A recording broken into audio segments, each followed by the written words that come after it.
What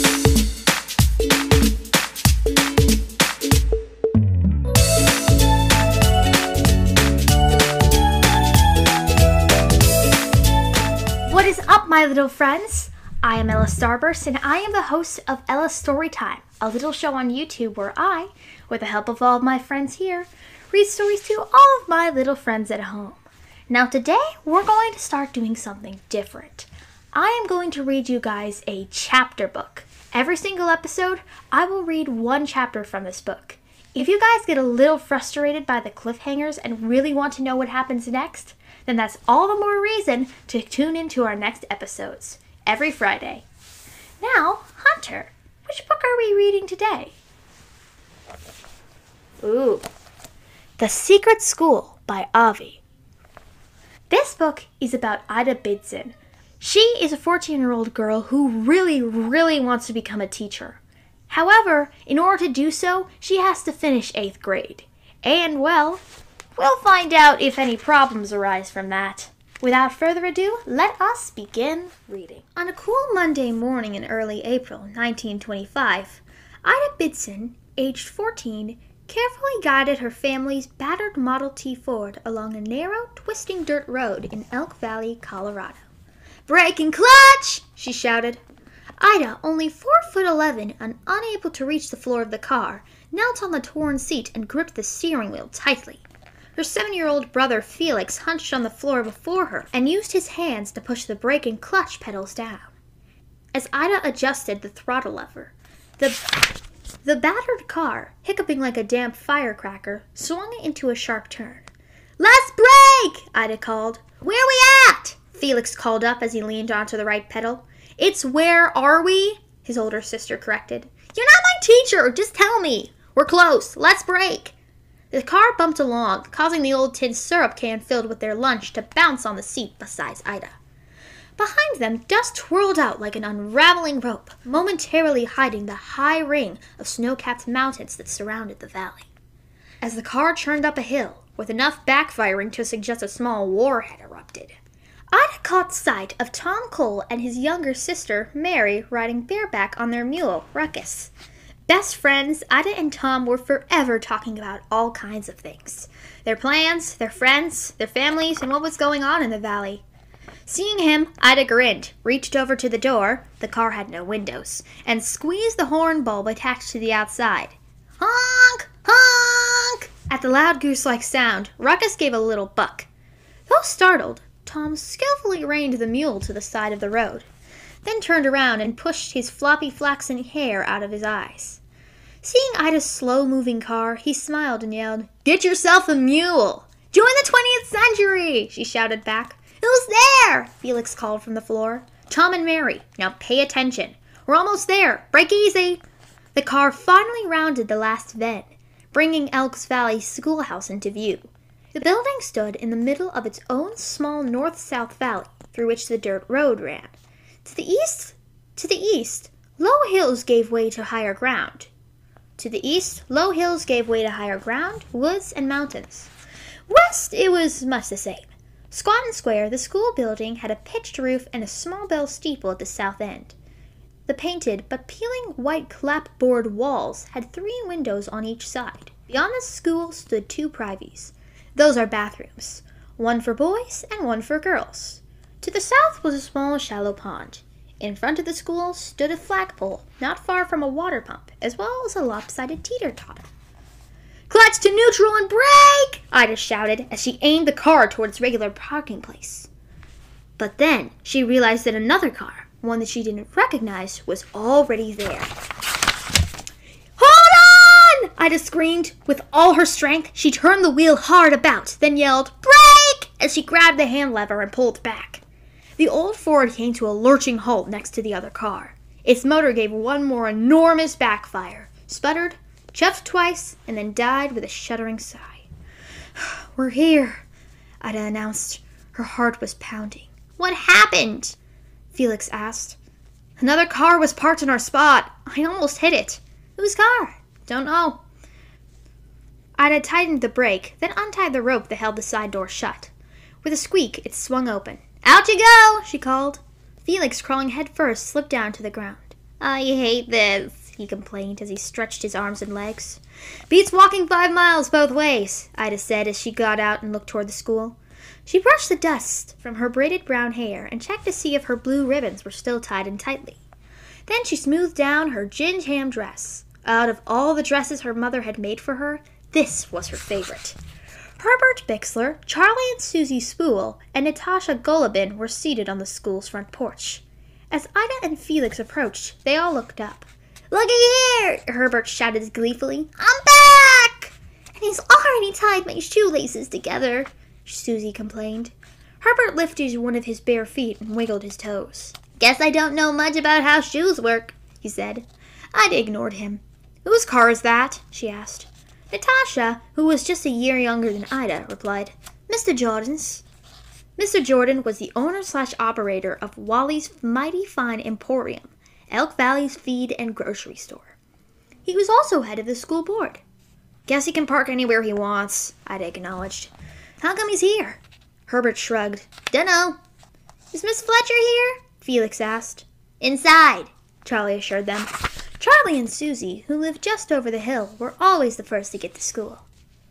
"What's Mr. Jordan's car doing here?" Tom called as he slid off Ruckus, then helped his sister down. You come for inspection?"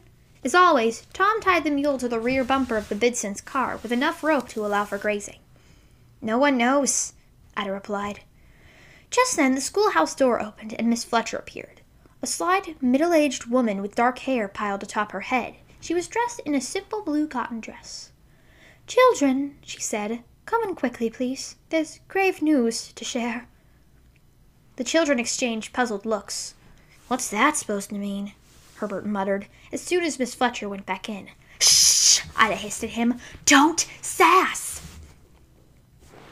"She didn't even say her regular good morning," Felix said. Natasha added, "Wasn't even smiling."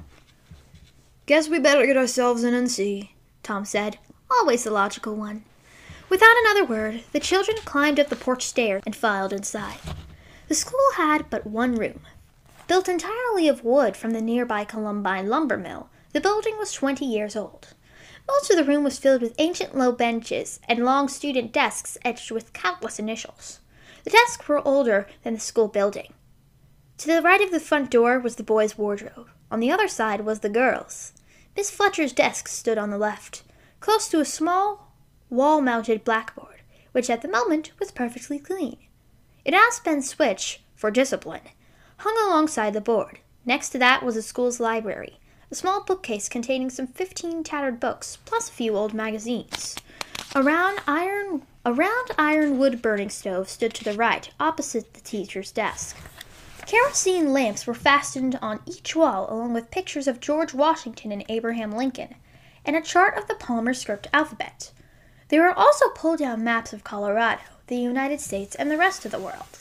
As Miss Fletcher stood by the door, the 8 students put away their lunch pails and their coats, then took their regular seats at the table.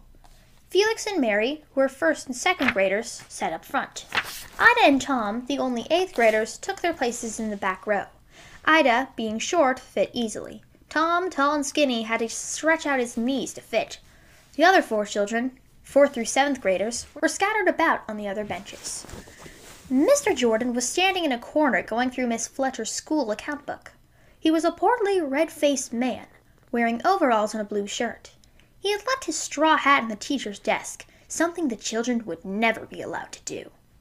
Ida, using a trick she had mastered long ago, faced front but whispered to Tom without moving her lips. "Why do you think he's here?" "Don't know," Tom replied in the same stealthy fashion. "My old man says he's as miserly as a sleeping marmot." Ida dipped her head to hide her grin. Miss Fletcher stood before her desk, hands clasped, an unconvincing smile on her face. "Good morning, children," the teacher began in her soft voice. "I'm so very glad the whole school's in attendance, even you, Herbert Bixler." Herbert roused himself from his slouch. "Miss Fletcher, it's my dad! He's always needing me to work. Weren't it for him, I'd be sitting here every day being a Harry Marks scholar." "Well, yes, we shan't discuss that now," Miss Fletcher replied. Composing herself, she looked down, then up at the class. "Children," she began, "as I'm sure most of you know, this is Mr. Jordan, head of our local school board. Please greet him politely." Good morning, Mr. Jordan.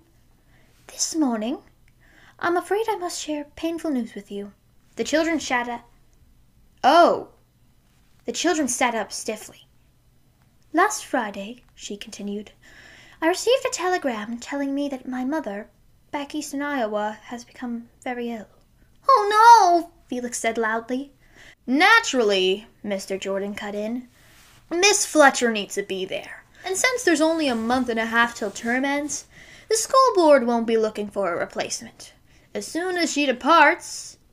When's that going to be, Miss Fletcher? I'll be taking the Wednesday train.